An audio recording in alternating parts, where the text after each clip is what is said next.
Good afternoon, everyone. This is Christy with Van On Company. It's Friday, August 11th. I'm going to go over the market for you for the day and week here. So corn and soybeans finding a little bit of strength here today. It seems like the market really didn't want to quite believe USDA's yield numbers here yesterday. Also a US dollar that was 30 cents lower. Give it a little bit of support, though rallies were limited with the wheat market really weighing things down. But on the day, corn up 3.5 cents. On the week, it was down 5 3/4, which actually is kind of surprising considering the week we had. Soybeans up 4 1/4 on the day, down 13 3/4 on the day after having a really negative day here, or a negative week last week. So finding support and looking like you're close to that bottom end of the range we bounced last time when it looks at the soybean market. And then the wheat market, a much different story than you saw for both corn and wheat, or corn and soybeans today, with Chicago wheat down over a penny, Minneapolis down over 31 cents, and Kansas City down 7 cents. So on the week, Chicago down 15.5 cents, Minneapolis down 44.5 cents, Kansas City down 18 1/4. So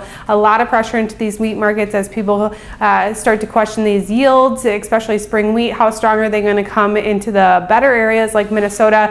And some yield reports that obviously aren't great out of North Dakota and South Dakota, but a little bit surprising considering many ruled out this wheat altogether. And so that's been enough to put a little bit of pressure over into the meat markets. Cattle market saw a lower trend once again here this week. Live cattle slightly positive today, but down over $5 here on the week. Feeder cattle slightly positive as well, but down over $8 on the week. And then lean hogs having some slight support today, closing $1.42.5 higher on the week. So cash trade come in something between 114 to 116 live and 185 dress. So a slight pullback there.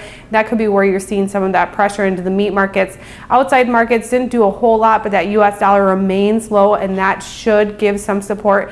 All eyes will be on the forecast as you started to work some heat back in the long range forecast for the 8 to 14 day forecast. See if that materializes on Sunday evening and if it sticks around. And then also Monday, crop conditions, because a lot of people are going to be watching those closely as they don't really necessarily match up right now with the yield choices USDA made. Have a great weekend.